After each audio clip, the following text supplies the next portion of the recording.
बातमी आहे नाशिककरांना हादरून टाकणारी। नाशिकमध्ये नेमकं चाललंय तरी काय? पोलीस नेमकं काय करताय? पोलिसांचा धाक राहिला नाही का असं आम्ही का म्हणतोय? तर त्याचं कारण आहे नाशिकमध्ये गेल्या काही दिवसांपासून खून, प्राणघातक हल्ले आणि लूटमार यासह विविध गुन्हे घडत आहेत।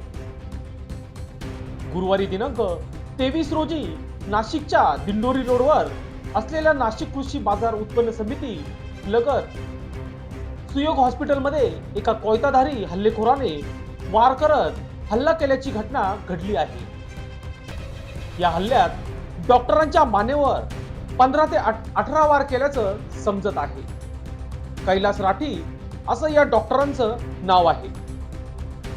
दिंडोरी रोडवर असलेल्या नाशिक कृषी उत्पन्न बाजार समिती येथील सुयोग हॉस्पिटल येथे आपली सेवा बजावत असताना डॉक्टरांना भेटण्यासाठी एक इसम आला।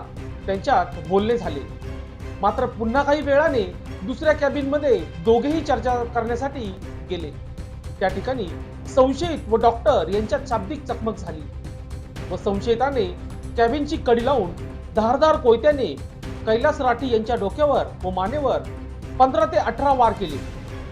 यावेळी कॅबिन मधून जोरजोरात आवाज आल्याने रुग्णालयाचा स्टाफ कॅबिनकडे धावत जाऊन बघितले तर डॉक्टर राठी हे रक्ताच्या थारोळ्यात पडलेले होते। मात्र प्रकृती चिंताजनक असल्याने त्यांना अपोलो हॉस्पिटल येथे उपचारासाठी दाखल केले। संशयित हल्ल्यानंतर पसार झाला असून पोलिसांनी घटनास्थळावरून सीसीटीव्ही फुटेज माध्यमातून शोध सुरू केला आहे। संशयिताने डॉक्टर कैलास राठी यांच्यावर हल्ला का केला याचे मुख्य कारण अद्याप समजू शकले नाही।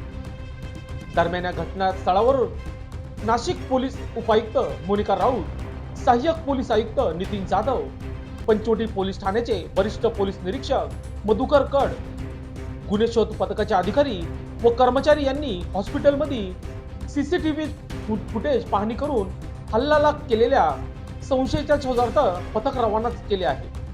हा व्हिडिओ तुम्हाला कसा वाटला याबद्दल तुमचं मत कमेंट बॉक्समध्ये नक्की मांडा।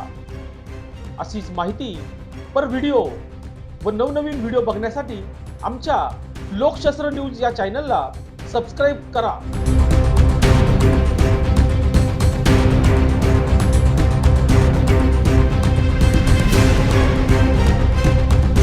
लोकशास्त्र न्यूज साठी बंटी आढाव, नाशिक।